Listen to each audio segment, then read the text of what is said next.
حاصل کر کے جائیں گے۔ تو میرے عزیزو،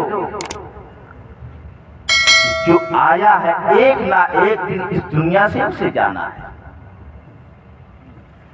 ایک نہ ایک دن اس دنیا سے جانا ہے۔ آپ بھی آئے ہیں تو اپنے مرحومین کے نام پر نیاز و فاتحہ پڑھنے کی غرض سے آئے ہیں، ہم بھی آئے ہیں تو یہاں پر آ کر کے نیاز و فاتحہ ہم نے بھی پڑھا ہے۔ ہر کوئی آتا ہے تو یہی سوچتا ہے کہ جائیں گے، ہمارے وہاں دادا ہے، ہمارے خاندان کے کوئی نہ کوئی وہاں ہے، جائیں گے تو کم سے کم اس قبرستان پہ قبر پر حاضری ہو جائے گی، اور جائیں گے کچھ نہ کچھ دعا کریں گے، کچھ فاتحہ پڑھیں گے۔ تو میرے عزیزوں، میرے دوستو، نبی پاک صلی اللہ تعالیٰ علیہ وسلم ہے، صحابہ کے مابین آپ تشریف فرما ہے۔ نبی پاک صلی اللہ تعالیٰ علیہ وسلم نے صحابہ سے فرمایا کہ اے صحابہ، میں تمہیں ایسی بات نہ بتا دوں کہ اے صحابہ، کیا تم لوگوں کے یہاں جب لوگوں کی میت ہو جاتی ہے تو تم لوگ کیا کرتے ہو؟ صحابہ نے عرض کیا، یا نبی اللہ صلی اللہ تعالیٰ علیہ وسلم، جب میرے گھروں پر میت ہو جاتی ہے، جب میرے گھر پر کسی کا انتقال ہو جاتا ہے تو یا نبی اللہ صلی اللہ تعالیٰ علیہ وسلم، اسے ہم چارپائی پر لٹاتے ہیں، غسل دیتے ہیں، غسل دینے کے بعد اسے کفن پہناتے ہیں، کفن پہنانے کے بعد اسے ہم لے کر کے قبرستان میں لے کر کے جاتے ہیں اور اسے ایک قبر میں دفن کر دیتے ہیں۔ دفن کرنے کے بعد پھر چلے آتے ہیں۔ نبی پاک صلی اللہ تعالیٰ علیہ وسلم نے فرمایا، اے میرے صحابیوں، جس وقت تم لوگ اپنے میت کو، اپنے جنازے کو غسل دینے کے بعد کفن پہناتے ہو، کفن پہنانے کے بعد اس کوٹھری میں، اس قبرستان میں ڈالتے ہو، ڈالنے کے بعد جس وقت تم وہاں سے نکلتے ہو، نکلنے کے بعد وہی مردہ ہے تم سے مدد چاہتا ہے، وہی مردہ ہے تجھے پکارتا ہے، وہی مردہ ہے تجھ سے مدد چاہتا ہے، اور یہ کہتا ہے کہ اے میرے چاہنے والوں، اے میرے خاندان والوں، اے میرے چاہنے والوں، آج میں سمندر کے اس بستی میں جا رہا ہوں، غوطہ لگا رہا ہوں، میری مدد کرو، میری مدد کرو۔ نبی پاک صلی اللہ علیہ وسلم فرماتے ہیں کہ وہ مردہ سمندر میں ڈبکیاں لگاتا ہے، گویا سمندر میں ڈبکیاں لگاتا ہے۔ جب اس کے خاندان والے، جب اس کے باپ بھائی، جب اس کے خاندان والے، جب اس کے اہل و عیال جب اس پر دعائیں کرتے ہیں، جب دعائیں ہوتی ہیں، پروردگار عالم اسی دعا کی برکت سے اس پر رحمت کا نزول کرتا ہے، جس سے وہ شخص جنتی ہو جاتا ہے، جس سے اس شخص جو کہ وہ ڈبکیاں لگا رہتا ہے، جس سے وہ سمندر میں ڈبکیاں لگاتا ہوا نظر آتا ہے، اس کے قبر میں پہاڑ جیسا ایک نور عطا کیا جاتا ہے۔ وہ عرض کرتا ہے، یا الہ العالمین، اے پروردگار عالم، آج اس وقت میرے قبر میں یہ رحمت کا خزانہ کیسے، یہ پہاڑ جیسی رحمت ایسا کیسے ہوا؟ رب فرماتا ہے، اے میرے بندے، جن کو تم چھوڑ کر کے آئے تھے، تمہارے چاہنے والے تھے، تمہارے چاہنے والے وہ تمہارے لیے دعائیں کیا کرتے تھے، تمہارے لیے دعائیں مغفرت انہوں نے کیا، قرآن کی تلاوت کیا، محفل نور منایا، سجایا و رچایا، اور سجا کر کے تمہارے لیے دعائیں مغفرت کی۔ اسی دعائیں مغفرت کا ثمرہ ہے، نتیجہ ہے کہ آج تیری مغفرت ہو رہی ہے، اور جو تم ڈبکیاں لگا رہے تھے سمندر میں، اس سمندر سے تم اوپر آ گئے۔ میرے عزیزوں، میرے دوستو، نبی پاک صلی اللہ تعالیٰ علیہ وسلم فرماتے ہیں، اے میرے صحابہ، اب وہ جو سمندر میں ڈبکیاں لگا رہا تھا، وہ مردہ عرض کرتا ہے، یا الہ العالمین، اے پروردگار عالم، یہ میرے وہ لوگ ہیں جن کو میں نے اپنے گھر چھوڑ کر کے آیا ہے، یہ لوگ میرے لیے دعائیں مغفرت کر رہے ہیں، اور جو دعائیں مغفرت انہوں نے میرے لیے کیا کہ آج جو میں سمندر کی طرح میں ڈبکی میں کھا رہا تھا، آج مولا تیرا فضل ہے کہ تو نے مجھے اس سے آزادی کا پروانہ عطا کر دیا۔ تو میرے عزیز و میرے دوستو، آج کی سب ہر کوئی مومن بندہ جو بھی ہے اپنے مرحومین کے حق میں نیاز و فاتحے کا انتظام کرتا ہے، اپنے گھر پر بھی اور یہاں قبر پر بھی آ کر کے وہ فاتحہ پڑھتا ہے۔ تو آج کی مبارک ساعت جو مبارک سب ہے، اس میں پروردگار عالم کا خاص فضل ہے کہ آج جو مانگنا ہو مانگ لو، مانگنے کی رات آج کی رات ہے۔ تو میرے عزیز و میرے دوستو، آج کی سب آپ لوگ عبادت و ریاضت میں گزارنے کی کوشش کریں، جب تک اس محفل نور کا میلاد پاک جب تک چلے آپ سنیے اور عمل کرنے کی کوشش کیجیے۔ اس کے بعد اپنے گھروں پر جائیے تو کم از کم قرآن کی تلاوت کریں، نوافل کی کثرت کریں۔ پروردگار عالم کی کون سی ادا پسند آ جائے، کوئی اگر ادا آپ کی پسند آ گئی رکھو تو پروردگار عالم اسی کے صدقے میں آپ کے اگلے اور پچھلے سارے گناہوں کو معاف فرما کر کے آپ کی مغفرت فرما دے۔ تو میرے عزیز و میرے دوستو، آج تقریباً کئی سالوں بعد آپ کے مابین اس قبرستان میں حاضری کی سعادت نصیب ہوئی، اور یہ کافی دنوں سے یہ چرچا بھی چل رہا ہے کہ جب آپ لوگ قبرستان میں آتے ہیں تبھی یاد آتا ہے کہ ہاں ہمیں بھی اس جگہ ایک نہ ایک دن آنا ہے۔ پھر اگر گھر گئے تو بھول گئے، اور ہے واقعی اگر ہم بڑی سے بڑی بلڈنگیں بنوا لیں، لیکن ایک نہ ایک دن اگر اس بلڈنگ کو چھوڑ کر کے ہمیں یہیں آنا ہے، لہذا اس کی بھی تیاری کرنی ضروری ہے۔ اور کب؟ جب آپ کے پاس نیک اچھے اعمال ہوں گے تب۔ جانے والا چلا جاتا ہے لیکن کچھ چیزیں چھوڑ کر جاتا ہے۔ ایک نیک اولاد جو کہ دنیا سے